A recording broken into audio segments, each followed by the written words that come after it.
자, 올해 우리 교회 표어는요, 복음으로 세상을 섬기는 교회입니다. 교회 곳곳에 이 표가 여기저기 붙어 있는데요. 그런데 이 표어는 그저 단순한 구호가 아니라 올해 우리가 감당해야 될 사명을 담고 있습니다. 올해 우리 자신을 통해서 또 우리 교회를 통해서 아직 복음 듣지 못한 많은 사람들이 복음을 듣고 구원에 이르는 놀라운 역사가 일어날 줄 믿습니다. 우리 가족 가운데서 아직 믿음이 없는 분이나 혹은 상하이에 살고 있는 우리 이웃들, 불신자 이웃들, 나아가서 해외에 있는 불신자들에게 그런 역사가 일어나기를 바랍니다. 자, 오늘 말씀은 예수님이 고향의 갈릴리에 사역하실 때 어느 날 예수님이 동생과 나눈 대화들입니다. 예수님의 동생들은 예수님이 공생애로 사역하실 동안에 예수님 믿지 않았습니다. 나중에 예수님이 십자가에서 죽으시고 부활하신 후에는 예수님의 신실한 제자가 되었지만 예수님이 사역하실 동안에는 어쩐 일인지 예수님이 하나님의 아들이라거나 예수님이 그리스도라는 것을 믿지 않았습니다. 오늘 본문에 의하면 그런 동생들이 예수님에게 이제 그만 고향 갈릴리를 떠나서 유대로 갈 것을 권유하고 있습니다. 지금으로 말하자면 상하이나 북경 같은 큰 도시로 가라는 것입니다. 동생들이 예수님에게 유대로 갈 것을 권유하는 이유가 4절에 있는 한마디에 요약될 수 있는데 거기 이런 말씀이 있어요. 자신을 세상에 나타내소서. 사람이 많이 없는 갈릴리에서 활동하지 말고 사람들이 많이 있는 예루살렘, 특히 권세 있는 사람들이 많이 있는 예루살렘에 가서 기적도 행하고 뭐 하나님 나라 운동인지 뭔지 하는 것도 가서 해라는 거예요. 사람들이 많이 없는 이 시골 갈릴리에서 아무리 열심히 해봤자 누가 알아주겠느냐. 예수님의 동생들은 다소 비아냥거리는 투로 예수님에게 말했습니다. 예수님의 동생들은 왜 예수님에게 이런 식으로 말했을까요? 요한복음 저자는 동생들이 예수님을 믿지 않았기 때문이라고 말합니다. 그렇게 같이 오래 살았으면서도 예수님이 어떤 분인지 왜 세상에 오셨는지를 동생들은 몰랐습니다. 예수님의 동생들은 예수님을 메시아로 보지 않고 그저 세상에서 유명해지고 싶은 분, 출세하고 싶은 욕망에 사로잡힌 분으로 이해했습니다. 그래서 이왕 유명해지고 출세하고 싶거든 아니 큰 도시에 가서 해야 더 유명해지고 더 출세할 것이 아니야. 뭐 이렇게 이제 약간의 핀잔을 주었습니다. 자, 예수님이 이 동생들의 말을 들었을 때 어떤 느낌이 들었을까요?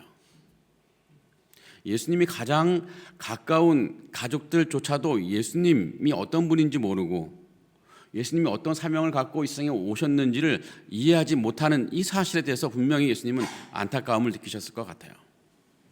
이 오늘 대화가 이루어지는 이 시점은요, 예수님께서 공생애 3년을 거의 다 보내시고 이제 십자가에 못 박히시기까지 한 6개월 정도 남아있는 이 바로 시점이었습니다.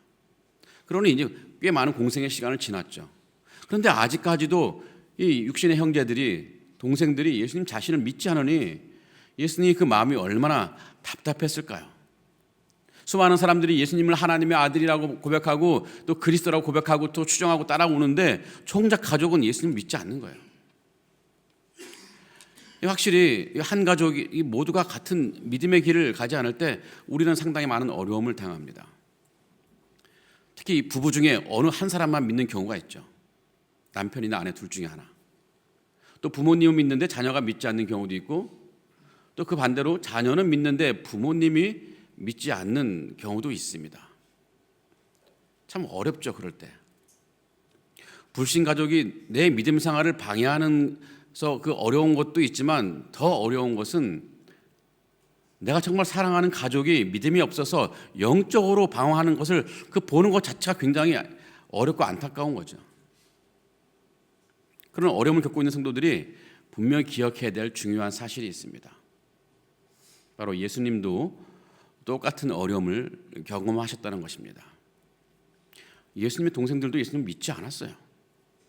그런 면에서 주님은 믿음이 없는 가족이 있는 그 사람의 마음의 어려움을 너무나 잘 아시는 분이신 거죠. 그러면서 우리는 이제 큰 위로가 되죠. 하지만 우리가 기억해야 될 더 중요한 사실이 하나 있습니다. 그것은 예수님의 형제들은 결국 믿음의 사람이 되었다는 것입니다. 나중에 예수님이 죽으시고 부활하신 후에 형제들은 예수님을 믿게 되었는데요. 더욱이 예수님의 동생 야고보는 얼마나 잘 믿었는지 나중에 초대교회의 가장 핵심적인 리더가 되었습니다. 우리 시대로 말하자면 한 교단의 총회장 정도 위치에 올랐었던 거죠. 그래서 교회를 너무나 잘 섬겼습니다. 신약 성경 가운데 뒤쪽에 야고보서가 있는데 그 야고보서는 바로 예수님의 동생 야고보가 쓴 성경입니다. 자, 예수님의 형제들이 처음에는 예수님 믿지 않았지만 결국에는 믿음을 갖게 되었다는 이 사실은 우리에게 소망을 줍니다. 우리도 지금 불신자 가족을 위해 기도하고 그들의 마음이 열리기를 기도하면서 기다린다면 분명히 하나님도 하나님의 때에 그들도 변화되고 예수님 믿을 것이라는 소망을 우리 예수님의 가족을 통해서 얻게 되는 것이죠. 사실 오늘 말씀이 나오는 시점까지 예수님의 형제들이 예수님 믿지 않았다는 것이 말해주는 것이 있습니다. 그것은 그들의 마음이 굉장히 강팍했다는 거예요. 자, 이미 공생의 시간이 꽤 지났고 그래서 예수님의 제자들이 참 많았습니다. 또 오래 복음을 전하셨습니다. 특히 이 동생들은 예수님의 가족들이에요. 서로를 신뢰하는 가족인데 예수님을 믿지 않고 있다면 그것은 그만큼 그들의 마음이 딱딱하고 강팍했다는 거예요. 그런 강팍한 마음이 과연 깨질 수 있을까요? 과연 그들이 예수님 믿을 수 있을까요? 인간적으로 보면 쉽지 않을 것입니다. 하지만 그들 역시 결국은 예수님을 믿게 되었다는 거예요. 하나님의 때가 되면 아무리 강팍한 사람도 믿음의 자리로 나올 수밖에 없습니다. 우리가 보기에 과연 우리 불신자 가정이 믿음이 가질 수 있을까? 그런 의구심을 갖는 분도 있어요. 아무리 전에도 움직이지 않는 부모님 혹은 자녀, 남편, 아내, 야 이건 도무지 차라리 불교의 주지 스님이 예수님 믿기를 바랄 뿐이지 어떻게 저 가족 도무지 예수님 믿지 않을 거야. 이렇게 낙심하는 분들 분명히 있을 거예요. 저렇게 교회에 대해서 너무 심각하게 부정적인데 기독교에 대해서 저렇게 거부반응이 일으키는데 어떻게 그 가족이 주님께 돌아올 수 있을까? 하지만 분명한 것은 하나님의 때가 되면 그 가족도 분명히 돌아온다는 것입니다. 우리가 그 가족을 위해 기도할 때 하나님은 그냥 가만히 계시는 것이 아닙니다.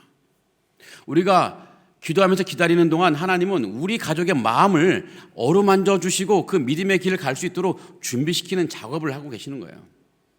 그리고 하나님의 때가 되면 아무리 강팍한 마음이랄지라도 하나님은 그 마음을 녹이셔서 그들로 하여금 예수님을 믿게 하실 것입니다. 그러니 우리는 실망하지 말고 인내하면서 기다릴 필요가 있는 거죠. 우리 기독교 역사 가운데 최고의 신학자가 한 분 있는데 그분이 누구냐면 아우구스티누스입니다. 성 어거스틴이라고 부르기도 하죠. 그는 도무지 예수님을 믿을 만한 사람이 아니었습니다. 주후 한 4세기 정도 사람인데요. 이 마니교와 같은 이단에 푹 빠져서 도무지 회심할 가능성이 없는 사람이었습니다. 차라리 이슬람교 창시자 모하멧이 기독교인이 되는 것이 훨씬 더 가능성이 높았던 그런 사람이었어요. 하지만 그의 어머니 모니카는 이 아들 아우구스티누스가 믿음을 갖게 되려고 40년 동안 끊임없이 하나님께 기도했습니다. 결국 이 아우구스티누스가 회심했는데요. 이 사람이 돌아오고 나니까 기독교에 엄청난 영향을 미치는 신학자가 되었습니다. 지금 우리 기독교 신학의 대부분 기초는 그분이 이 아우구스티누스가 다 닦아놓은 거예요. 그 위에 추가적인 신학이 쌓여진 것뿐입니다. 성도 여러분, 혹시 여러분 가족 가운데 아직 믿음이 없는 분이 계신가요? 배우자나 자녀나 부모 가운데 믿음이 없는 가족이 있죠. 그것 때문에 마음이 아프고 안타까움을 느끼지 않습니까? 그런 마음의 고통이 때로는 우리에게 낙심으로 이어질 수 있습니다. 하지만 그 안타까움과 고통이 낙심의 이유가 되어서는 안 됩니다. 오히려 사명의 이유가 되어야 됩니다. 낙심의 이유가 아니라 사명의 이유가 되어야 한다는 거예요. 안타까움이나 고통 때문에 낙심할 것이 아니라 바로 그 안타까움과 고통 때문에 우리 가슴 속에서 사명이 불타올라야 한다는 것이죠. 어떤 사명일까요? 이 선교의 사명입니다. 여러분의 가족 가운데 믿음이 없는 가족이 있다면 그것은 하나님이 여러분을 선교사로 그 가족에 파송하신 것입니다. 지난 송구영신 예배 때 인용했던 말씀이 하나 있습니다. 자, 하나님 없는 모든 영혼은 선교지이고 예수님 믿는 모든 영혼은 선교사다. 다시 한번 읽어볼까요? 하나님 없는 모든 영혼은 선교지이고 예수님 믿는 모든 영혼은 선교사다.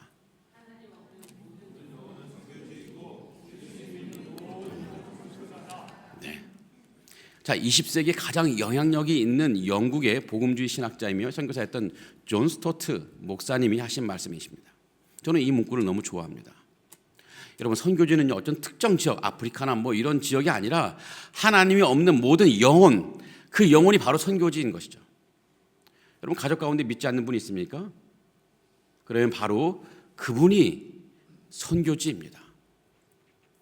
또 선교사로 파송되어 낯선 곳에서 사역하는 분만이 선교사가 아닙니다. 예수님 믿는 모든 영혼은 선교사입니다. 모든 사람은 선교사예요. 그러기에 우리 가족 안에서 불신자가 있다면, 우리 친족 가운데 불신자가 있다면 그 사람은 나의 선교지고 나는 그의 선교사인 것입니다. 우리 교회 어느 집사님, 그 딸이 교회 나오는 것 너무너무 싫어하고 힘들어요. 믿음이 거의 안 자라고 있습니다. 그렇다고 그 집사님 딸에게 믿음 약함에 대해서, 믿음 없음에 대해서 그냥 안타까워만 하고 있지 않습니다. 그 아이의 마음이 열릴 때까지 기도하면서 같이 뭐 억지로라도 가정 예배 드리고 매일 큐티를 하고 있습니다. 지금 그 집사님은 선교지인 딸에게 파송된 선교사로 사역을 열심히 감당하고 있습니다. 성도 여러분, 가족 가운데 나 혼자 믿음이 있다고 힘들다고 말하지 말고 하나님이 나를 먼저 부르셨다는 선교적인 사명감을 가슴에 채우시기 바랍니다. 그리고 가족 선교사로 사역하시기 바랍니다. 내가 만약 이 가족 선교사라면 그럼 어떻게 이 선교 사역을 감당해야 될까? 몇 가지 제안하는 것이 몇 개 있습니다. 자, 가족 선교사로 사명할 때, 감당할 때 어떻게 사명을 감당해야 되냐? 첫 번째로는요, 기도로 가족을 하나님께 맡기면 좋겠습니다.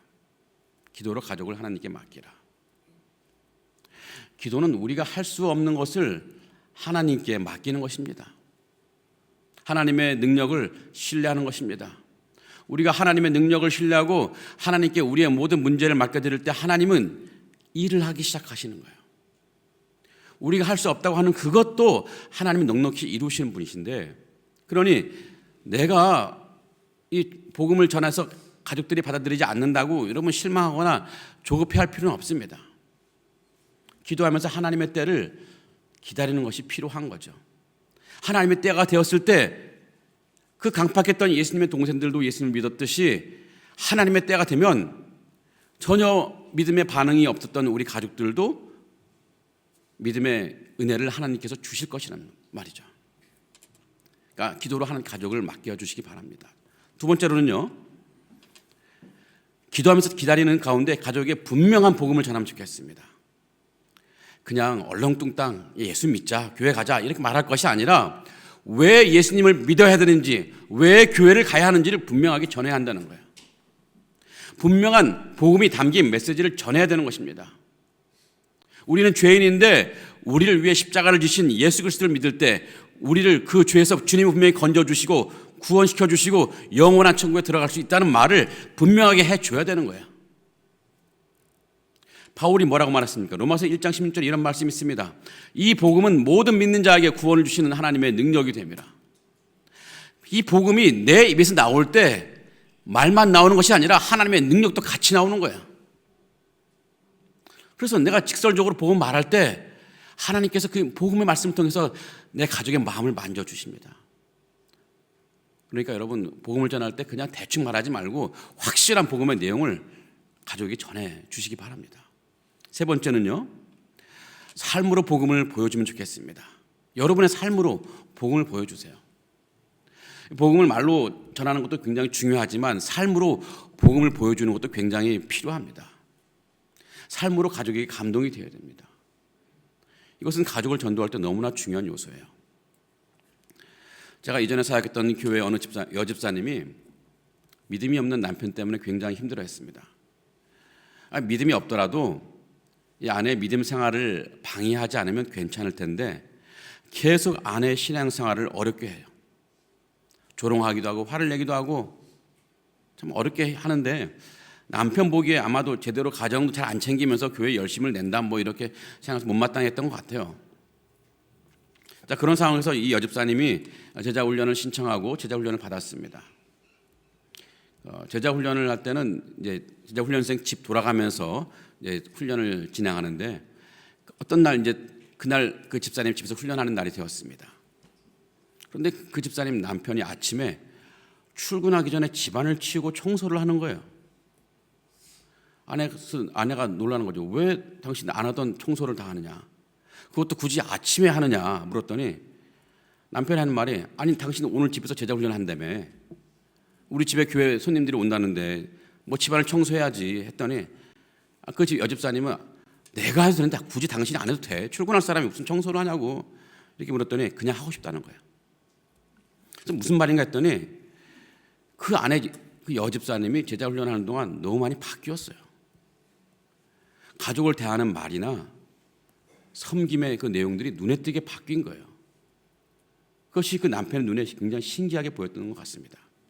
도무지 바뀔 것 같지 않은 그 아내가 남편 말고 그 아내가 제자 훈련을 통해 바뀌는 모습을 보면서 도대체 아내가 믿는 기독교에 뭔가가 있다는 것을 느꼈다는 거예요. 그러면서 마음이 열리고 아내 제자 훈련을 할 때 뭔가라도 도와주고 싶다는 마음이 들어서 청소를 했다는 거예요. 거기까지만 듣고 그 다음 얘기는 제가 못 들었는데 뭐 간접적으로 들리는 말로는 남편도 결국 예수님 믿고 교회 등록했다는 그런 말을 들렸습니다. 이런 말로만 복음을 전할 것이 아니라 우리 삶으로 복음을 보여주는 것이 필요하죠. 마지막으로요. 네 번째는 꼭 잊지 말할 것이 있는데 그것은 포기하지 않는 것입니다. 여러분 가족에게 복음을 전하는 것이 쉽지 않습니다. 때로는 굉장히 오래 걸릴 수 있습니다. 하지만요, 하나님이 나를 부르시고 믿음 주시고 구원하셨다면 그것은 하나님이 나의 가족도 구원하시기를 원하신다는 사인입니다. 하나님은 나를 가족 선교사로 부르셔서 나로 하여금 포기하지 않고 기도와 전도와 삶으로 복음 전해주기를 주님은 원하시는 거예요. 그래서 우리가 포기하지 않는다면 하나님은 하나님의 때에 그 열릴 것 같지 않은 그들의 마음을 열어주시는 것을 우리가 보게 될 것입니다. 여러분 예수님이 십자가에서 달려 죽으실 때 한쪽 편 강도가 예수님 죽기 직전에 예수님 믿고 구원받았습니다. 정말 엄청난 행운하죠. 그럼 마지막 순간에 예수님 믿고 천국 가는 분도 있습니다. 뭐 부끄러운 구원이니 뭐 당당한 구원이 이런 거 따질 필요가 없어요. 부모님 혹시 믿음이 없다면 계속해서 복음을 전하는데 안 받아들인다면 그럼에도 불구하고 돌아가시는 그 순간까지 포기하지 말고 복음을 전하면 좋겠습니다. 분명히 하나님께서 복음을 통해서 역사하실 거예요. 성도 여러분, 올해 우리 표가 복음으로 세상을 섬기는 교회입니다. 올해 복음으로 여러분의 가족을, 여러분의 불신 가족을 잘 섬기면 좋겠습니다. 가족의 믿음이 없다고 안타까워만 하지 말고 가족 선교사가 되어서 그들을 복음의 길로, 믿음의 길로, 구원의 길로 인도하시면 좋겠다는 것입니다. 다니엘서 12장 3절에 나오듯이 많은 사람을 옳은 대로 돌아오게 하는 자는 별과 같이 영원토록 빛나리라. 우리가 만약 가족 선교사로 가족을 믿음의 자리로, 구원의 자리로 돌아오게 한다면 우리는 하나님 앞에서 영원토록 빛나는 별과 같은 존재가 될 것입니다. 그러기 위해서 여러분, 믿음 없는 가족이 믿음의 자리로 나올 수 있도록, 함께 구원의 기쁨을 누릴 수 있도록 여러분 최선을 다해서 가족 선교사로 사역하신 여러분 되기를 바랍니다. 자, 오늘 말씀을 다시 보면 예수님의 형제들은요, 예수님에게 유대로 갈 것을 권유했죠. 형제들의 그 의도나 동기는 썩 좋지 않은 것 같지만 또 다르게 생각해 보면 예수님이 유대로 가서 사역하는 것도 나쁘지 않겠다는 생각이 들어요. 자, 이왕 하나님 나라 운동을 하고 복음을 전하려면 더 많은 사람이 있는 곳에서 복음을 전하는 것이 뭐 나쁜 일이 아니죠. 훨씬 더 좋은 거죠. 그런데 예수님은 그들의 제안을 거절합니다. 그리고 말씀하시는데요, 6절에 보면 이런 말씀이 있습니다. 내 때는 아직 이르지 아니하였거니와.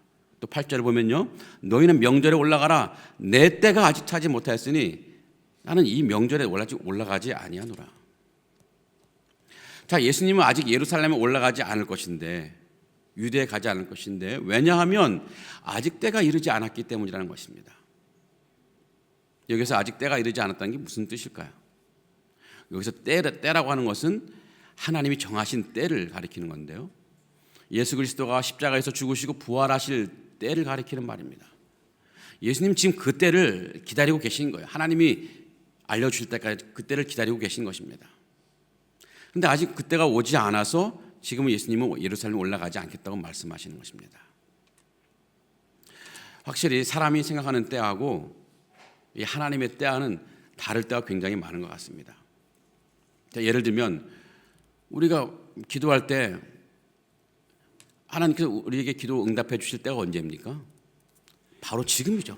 하나님 바로 지금 응답해 주옵소서 하면서 지금 당장 하나님 응답하시는 그럴 때라고 생각하지만, 그래서 하나님께서 곧바로 응답하지 않을 때 우리가 많이 낙심할 때가 있습니다.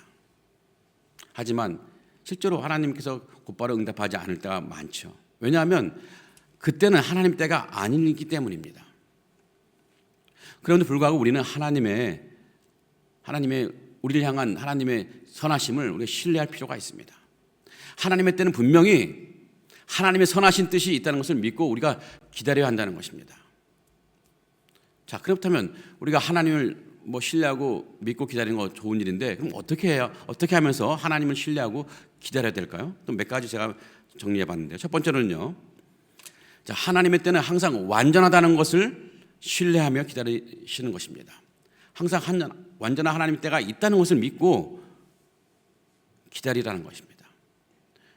여러분, 기도가 응답되는 하나님의 때는 우리가 바라는 것이 이루어질 가장 적절한 순간입니다. 너무 빠르지도 않고 너무 느리지도 않고 가장 적절한 순간에 하나님은 우리에게 응답을 해 주신다는 거죠. 그래서 당장에는 왜 하나님이 지금 응답이 없느냐, 내가 지금 어떤 위기에 처했는데 내 삶에 지금 흔들리고 있는데 하나님은 왜 곧바로 지금 응답해 주 않느냐 서운할 때도 있지만, 한참 지나고 보면 와, 정말 하나님 가장 적절한 때 나에게 응답하셨다고 고백하는 경우가 얼마나 많은지 알 수가 없습니다. 사실 우리는 우리 인생에 대해서 잘 알지 못합니다. 우리는 인생에 대해서 제한적인 정보를 갖고 있어요. 그 제한적인 정보의 바탕 위에서 적절하다고 보이는 때를 우리가 생각하는 거죠. 그런데 늘 한계가 있습니다. 우리가 미래를 압니까? 당장 이 예배 끝나고 오늘 오후에 무슨 일이 일어날지 우리는 알 수가 없어요. 하지만 하나님은 우리 인생의 모든 정보를 갖고 계십니다. 그래서 그분이 적절하다고 여기시는 때가 바로 우리 인생에서 가장 최선의 때인 거죠. 저는 자동차를 운전하면서 이제 내비게이션을 사용하는데요. 제가 내비게이션을 믿지 못해서 낭패를 당하는 경우가 굉장히 많았습니다. 자, 내비게이션이 어느 때인가는 평소에 가지 않는 길로 인도할 때가 있어요. 그러면 잠시 고민하죠. 내가 내비게이션의 인도에 순종할 것이냐, 내 판단에 따를 것이냐. 내 생각에는 분명히 저 내비게이션 뭔가 문제가 있어, 저 잘못 인도하는 걸까 하면서 내비게이션 틀렸다고 생각하고 내비게이션에 순종하지 않고 내 판단에 따라 믿고 갈 때 결국엔 반드시 뭐하죠? 후회하죠. 가다 보면요, 내비게이션이 왜 평소에 가던 길로 인도하지 않았는지를 나중에 알게 되는 거예요. 그 길에 공사를 하거나 사고가 났거나 차가 많아서 막혀 있거나 그 길로 나를 인도하지 않은 것 다 이유가 있는 거죠. 내비게이션은요, 내가 지금 있는 곳뿐만 아니라 내가 목적지에 가져가는 그 과정의 길 다 파악하고 있는 거죠. 모든 정보를 알고 있어요. 그래서 내가 갈 수 있는 가장 최선의 길로 인도하는데 그 길 따라가는 것이 최선이죠. 자, 그런 낭패를 몇 번 당하고 나니까 이제는 제 감각을 믿지 않고요, 오직 내비게이션에 순종하면서 따라가는 것이 요즘의 어떤 차 운전법이 되었습니다. 하나님은 우리 인생의 내비게이션입니다. 우리 인생을 다 아시는 분이십니다. 우리가 가야 될 그 길 멀리까지 다 내려다 보시는 분이십니다. 그러면서 너무 빠르지 않게, 너무 늦지 않게 우리를 최선의 길로 인도하시는 분이십니다. 그래서 때로는 우리가 이해하지 못할 수도 있어요. 하지만 하나님의 뜻, 우리를 향한 하나님의 뜻은 정말 가장 완전하고 가장 선하다는 것을 우리가 믿을 필요가 있습니다. 하나님은 하나님의 때에 맞게 우리 삶을 인도하신다는 것을 여러분 꼭 신뢰하는 여러분 되기를 바랍니다. 자, 하나님의 때를 기다릴 때 우리가 신뢰해야 될 것 또 하나가 있습니다. 그것은 하나님의 때에 하나님의 영광이 가장 충만하게 드러난다는 것입니다. 하나님의 때는 우리에게 유익만 될 뿐만 아니라 하나님의 영광이 드러나도록 그 때가 정해져 있다는 것이죠. 자, 예수님은 나사로가 병들었다는 소식을 듣고도 즉시 하지 않고 며칠을 더 머물렀습니다. 며칠 뒤에야 나사로 집을 향해 갔는데요. 그동안 나사로의 누이들은 예수님이 빨리 안 오시나 초조해했습니다. 결국 예수님이 도착하고 나니까 이미 나사로는 죽고 말았어요. 그래서 나사로의 누이들은 예수님에게 한탄합니다. 조금 더 빨리 오셨더라면 나사로가 죽지 않았을 텐데 왜 이제 오셨냐고 원망 섞인 한탄을 예수님에게 했죠. 하지만 예수님은 하나님의 영광을 드러내시려고, 하나님의 영광을 이루시려고 일부러 늦게 오셨다고 나중에 밝히고 있습니다. 나사로가 죽은 것이 분명히 이제 상황 속에서 예수님은 그를 살려내시는데 이 살려내시는 엄청난 기적을 행하시죠. 사람들은 이 기적을 보면서 과연 정말 예수님이 어떤 분인지 더욱 확실하게 되었고 하나님의 영광을 더욱더 찬양하며 또 하나님의 영광이 드러나는 것을 보게 되었습니다. 하나님은 하나님의 영광을 위하여 하나님의 때의 일을 이루십니다. 물론 그렇다고 하나님의 영광만을 위한 것이냐 하면 그렇지는 않습니다. 하나님의 영광도 되고 우리에게 유익도 되는 이 교집합 같은 시기, 하나님의 영광과 우리에게 유익, 교집합 시기에 바로 그때에 하나님의 역사하시는 거죠. 우리가 하나님을 신뢰하며 하나님 때를 인내하면서 기다리면 우리는 분명히 엄청난 놀라운 하나님의 영광을 보게 될 것입니다. 하나님이 살아계심을 우리 눈으로 보게 될 것이라는 얘기죠. 이런 하나님을 신뢰하면서 하나님의 때를 기다리신 여러분 되기를 기원합니다. 자, 우리가 하나님을 신뢰하면서 하나님의 때를 기다릴 때 기억해야 될 세 번째 것이 있습니다. 그것은 하나님의 때는 우리의 성숙을 위한 시간이라는 거예요. 하나님의 때가 이르기까지 그 어간의 시간은 우리를 성숙시키기 위한 하나님의 시간이라는 것이죠. 우리가 기도했을 때, 기도의 응답이 더딜 때 하나님은 그냥 마냥 우리를 기다리기만 하시는 분이 아니십니다. 하나님의 때가 이를 때까지 하나님은 우리를 연단시켜 주시고 우리의 믿음과 인격이 자라나도록 이끌어 가신다는 거죠. 기도하며 기다리는 동안 하나님은 우리의 잘못된 욕심과 잘못된 동기를 내려놓게 하시고 하나님을 더욱 의지하게 하시고 또 이제 하나님의 뜻과 일치된 기도를 우리로 배우게 하시는 것입니다. 그러게 우리가 응답을 기다리는 시간, 그것은 시간의 낭비가 아니라 우리의 믿음이 익어가는 믿음의 성숙 시간인 것입니다.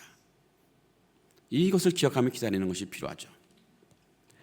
제가 성탄절에도 말씀드린 적이 있지만 제가 미국에서 박사과정을 처음 지원했을 때 모두 불합격했습니다. 5군데 넣었는데 다 불합격했어요. 근데 너무 낙심했습니다. 자, 그 다음번에 지원했을 때는 다음 학기 지원했을 때 합격했는데 돌아보면 이 두 번째 합격한 것이 제게는 정말 놀라운 하나님의 은혜였습니다. 첫 번째 다 떨어지고 두 번째 그 6개월 동안 얼마나 낙심했겠습니까? 하지만 그 시간이 제게는 너무 하나님 큰 은혜였다는 거예요. 제가 그 불합격과 합격의 과정을 통해서 그 사이에 제가 참 많이 겸손해졌습니다. 저는 그때까지 살아오면서 이렇다 할 실패 없이 살아왔던 인생이었습니다. 그러다 보니 좋게 말하면 자신감이 충만했던 사람이었지만 나쁘게 말하면 교만했던 사람이었습니다. 그런데 모두 불합격이라는 이 충격적인 현실 앞에서 비로소 깨달았습니다. 나는 아무것도 아니구나. 내 인생은 지금까지 내 힘으로 충분히 살아갈 수 있을 것이라고 생각했는데 그게 착각이었구나. 나는 아무것도 아니야. 내 능력 지금까지 그냥 지렁이가 꿈틀대는 정도의 능력이었구나. 이것을 깨닫고 나니까 하나님의 은혜를 더 구하고 하나님의 은혜를 더 사모하기 시작했습니다. 물론 그 전에 하나님의 은혜를 구하지 않은 것은 아니지만 조금 형식적이었던 것 같아요. 하나님의 은혜가 없어도 내가 충분히 잘 살아갈 것이라고 생각했었거든요. 하지만 그때 나는 하나님의 은혜 없이는 도무지 살아갈 수 없는 인생이라는 것을 너무나 뼛속 깊게 깨달았던 거죠. 말로만이 아니라 정말 온몸으로 경험하고 깨달았던 것이 하나님의 은혜 없이는 살아갈 수 없는 인생이다. 자, 근데 더 중요한 것이 있어요. 그부터는요, 하나님의 은혜가 있다면 무엇이든지 할 수 있겠구나 하는 믿음이 생겼습니다. 이제 나에게 부족함이 있어도, 나에게 능력이 없어도, 내게 지금 불리한 상황이랄지라도, 지금 모든 것이 캄캄한 현실이랄지라도 하나님의 은혜가 있다면 무엇이든지 충분히 할 수 있겠구나 하는 또 다른 형태의 자신감이 제 가슴속에 생겼습니다. 이제는 그 자신감이 나의 능력에 근거한 것이 아니라 하나님의 은혜에 근거한 것이죠. 하나님은 제가 이 박사과정 공부하기 전에 저를 딱 불합격시켜놔서 먼저 제 신앙 인격부터 준비시켜 주셨던 것입니다. 확실히 하나님은 하나님의 때가 이를 때까지 우리를 계속해서 다듬어 가시는 거예요. 튀어나온 거 깎아주고 들어간 거 나오게 하시고, 그래서 하나님의 잘 다룰 수 있도록, 하나님께 잘 쓰임 받을 수 있도록 만들어 가신다는 거죠. 성도 여러분, 우리 인생은 인생 내비게이션이신 하나님의 계획 속에 다 들어있어요. 우리는 종종 우리 삶 속에서 일어나는 일들을 보면서 조급해함을 느끼지만, 그러면서 하나님의 계획이 더디게 이루어진다고 생각할 수 있습니다. 하지만 여러분, 하나님의 때는 완전합니다. 돌아보면 하나님의 때는 정말 완전해요. 하나님의 때에 하나님의 영광이 충만하게 드러날 것이고, 또 하나님의 때가 이를 때까지 하나님은 우리를 계속 다듬어 가시죠. 그러기에 하나님의 때를 기다리는 것, 여러분, 결코 낭비가 아닙니다. 하나님은 우리가 준비될 때까지 기다리시고 가장 완벽한 때에 하나님의 선하신 뜻을 분명히 이루어 주실 것입니다. 그러기에 하나님의 때가 올 때까지 여러분 실망하지 마시고 하나님을 신뢰하면서 인내로 기다리는 여러분 되기를 간절히 기원합니다. 말씀을 정리해 보겠습니다. 성도 여러분, 제가 오늘 두 가지 말씀드렸어요. 첫 번째로는요, 가족 가운데 불신자가 있다면 내가 가족 선교사로 사역해야 한다는 것입니다. 가족 선교사로 사역할 동안에 우리가 해야 될 것은 기도하는 것, 기도로 가족을 하나님께 맡겨드리는 것이고요, 복음을 분명하게 전하는 것, 또 삶으로 복음을 보여주라는 것이 있고, 그다음에 끝까지 포기하지 않고 계속 전파하는 것이죠. 이렇게 가족 선교사 사명을 감당하면 하나님의 때에 분명히 가족은 돌아오게 되어 있습니다. 그 하나님 때를 기다리면서 주님 주신 가족 선교사 사명을 최선을 다해 감당하는 여러분 되기를 바랍니다. 두 번째 내용은요, 하나님을 신뢰하면서 하나님의 때를 기다리라는 것이었습니다. 하나님의 때는 우리에게 가장 완전한 때이고 하나님의 영광이 충만히 드러날 때이고 또 우리를 성수시키는 때라고 말씀드렸습니다. 그러니 조급해하지 말고 인내하면서 하나님을 신뢰하며 하나님의 때를 기다리시는 여러분 되기를 바랍니다. 하나님께서 하나님의 때 가장 아름다운 일을, 가장 멋진 일을 우리 인생에 보여주실 것입니다. 그것을 기대하며 하나님 때를 기다리시는 여러분 되기를 간절히 기원합니다. 아멘. 우리 다 같이 일어나셔서 찬양하시겠습니다.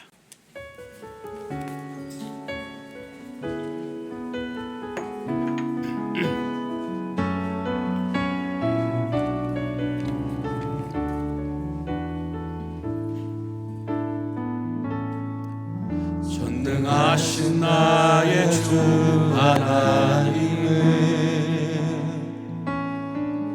능치 못하실 일 전혀 없네. 우리의 모든 간구도, 우리의 모든 생각도, 우리의 모든 꿈과 모든 소망도 신실하신 나의 주 하나님은 우리의 모든 괴로움 바꿀 수 있네. 불가능한 일 행하시고 죽은 자를 일으키시니 그를 이길 자 아무도 없네. 주의 말씀 의지하여 깊은 곳에 그를 던져 오늘 그가 놀라운 일을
같이 읽고 기도하도록 하겠습니다. 시작. 하나님이 나를 먼저 부르심은 하나님이 나를 통해 온 가족이 구원받기를 원하신다는 것을 인정하며 가족 선교사로 사역하게 하옵소서. 아멘. 하나님의 뜻이 언제나 완전하고 선하다는 것을 믿고 어느 상황에서도 하나님을 신뢰하며 하나님의 때를 기다리는 인생이 되게 하옵소서. 아멘. 상하이 하나님연합교회가 하나님의 계획과 뜻을 온전히 따르며 우리 교회 주신 복음 전파의 사명을 최선을 다해 감당하는 교회 되게 하옵소서. 아멘. 이런 기도 점을 가지고 저를 따라하면 주님 부르고 기도하겠습니다. 주여 은혜를 주옵소서. 주여 은혜를 주옵소서. 우리 함께 기도하시겠습니다. 살아계시고 능력이 많으신 하나님, 전능하신 하나님, 하나님 우리 교회 오늘 이번에 복음으로 세상을 섬기는 교회라는 귀한 비전 주심을 감사를 드립니다. 하나님 우리의 이 비전을 따라 우리에게 주어진 선교지에서 복음을 전하는 일을 열심을 다할 수 있도록 최선을 다할 수 있도록 인도하여 주옵소서. 아버지 우리 가족이 선교지입니까? 아버지 상하이 땅이 선교지입니까? 아버지 해외 어디 선교지일지라도 아버지 주님을 믿지 않는 영혼이 있는 곳이 선교지를 믿사오니 하나님 우리를 보내 주옵소서. 우리를 파송하여 주시옵소서. 특별히 아직 믿음이 없는 가족, 믿음이 있는 가족을 불쌍히 여주셔서 우리로 그들에게 다시 한번 복음을 전하게 하시고 나오게 하여 주시옵소서. 구원의 길로 나오게 하여 주시옵소서. 하나님 우리가 부친 가족을 향해 애틋한 마음만 가질 것이 아니라 아버지 그들의 마음 그들의 고통을 살아올 것이 아니라 아버지 그들의 sik도사가 되어서 그들로 하나님께 맡겨지게 하시고 가족의 복음을 전할 용기를 허락해 주시고 아버지 받은 삶으로 복음을 전할 수 있도록 우리를 인도하여 주옵소서. 그런데 아버지 낙심하지 않고 끝까지 포기하지 않고 아버지 복음으로 가족을 섬기게 하여 주시옵소서. 하나님 또 간절히 원하옵기는 아버지 세 살면서 우리 때가 아닌 하나님의 뜻을 살게 하여 주시옵소서. 내가 기도하고 구하고 원하는 것이 본인의 끝든다 할지라도 실망하지 않게 하시고 하나님을 변함없이 인내하게 하옵소서. 우리를 너무나 잘하시며 아버지 우리를 인도하신 하나님의 때가 분명히 하나님의 때에 이루어질 줄 믿습니다. 가장 완벽한 때요 하나님의 영광이 드러나는 때요 우리 성도 수준 님을 믿고 아버지 인내하며 주님 따라가게 하여 주시옵소서. 하나님 아버지 속에서 아버지 이런 낙심할 만한 상황이랄지라도 주님께서 주신 그 믿음을 가지고 주님을 신뢰하면서 끝까지 나아갈 수 있는 되게 하여 주시옵소서. 전능하신 하나님, 올해 우리 교회 복음으로 세상을 섬기는 교회라는 귀한 비전 주심을 감사를 드립니다. 올해 이 비전을 따라 우리에게 주어진 모든 선교지에 복음을 전하는 일에 열심을 다할 수 있도록 우리를 인도하여 주시옵소서. 특히 아직 믿음이 없는 가족, 믿음이 연약한 가족을 주님 불쌍히 여겨 주셔서 우리로 하여금 그들에게 다시 한번 복음을 전하게 하시고 그 복음으로 불신의 가족이 믿음의 길로 나오게 하여 주시옵소서. 구원의 길로 나오게 하여 주시옵소서. 우리가 이 불신 가족을 보면서 그저 애틋한 마음만 가질 것이 아니라 그저 고통스러워하고 안타까움만 가질 것이 아니라 우리가 그들의 선교사가 되어서 기도로 그 가족을 하나님께 맡기게 하시고 그 가족에게 선명한 복음을 전하게 하여 주시고 또 삶으로 복음을 보여주게 하시되 주님 끝까지 포기하지 않고 낙심하지 않고 복음으로 가족을 섬기는 우리가 될 수 있도록 하여 주옵소서. 그리하여 우리의 간절한 소망 불신 가족이 다시 주님께 나와서 함께 예배드리며 하나님께 함께 영광을 돌릴 수 있는 가족이 될 수 있도록 축복하여 주시옵소서. 하나님 또 간절히 구하옵기는 이 세상 살아가면서 우리의 때가 아닌 하나님의 때에 따라 살아가는 우리가 되게 하여 주시옵소서. 내가 기도로 구하고 원하는 것 때로는 더디 응답된다고 하나님 낙심할 때 많지만 하나님 내 마음속에서 그런 낙심의 마음을 제거하여 주시고 실망의 마음 제거하여 주시고 오직 하나님을 변함없이 신뢰하는 마음을 내 마음에 우리 마음에 심어 주시옵소서. 우리를 너무나 잘 아시며 우리를 인도하시는 그 하나님이 하나님의 때를 정해주시고 우리를 이끄시러 가실 텐데 그 하나님의 때가 우리 삶의 가장 완벽한 때요 하나님께 영광이 되는 때요 우리를 성숙시키시는 귀한 때임을 믿으며 끝까지 인내하며 주님을 신뢰하며 주님 따라가게 하여 주시옵소서. 하나님 또 간절히 원하옵기는 우리 상하이 하나님연합교회 31년 전에 이 교회 이 땅에 귀하게 세워주신 줄 믿습니다. 하나님 죽어가는 영혼을 살리시려고 우리 교회를 세워주신 줄 믿습니다. 이제 주님이 주신 그 전도와 선교 사명을 충실히 감당하되 온 교회가 이 사명의 마음을 모으고 협력해서 죽어가는 수많은 영혼들을 향한 하나님의 뜻이 우리 교회를 통해서 이루어지게 하여 주시옵소서. 예수님 이름으로 간절히 기도합나이다. 아멘. 이제는 우리 주 예수 그리스도의 은혜와 하나님의 사랑과 성령님의 인도하심이 올해 복음으로 가족을 섬기고 또 이웃과 많은 사람을 섬기기로 다짐하며 선교사적인 삶으로 살아가기를 다짐하는 상하이 한인연합교회와 모든 성도들 머리 위에 지금부터 영원토록 함께 하실지어다. 아멘.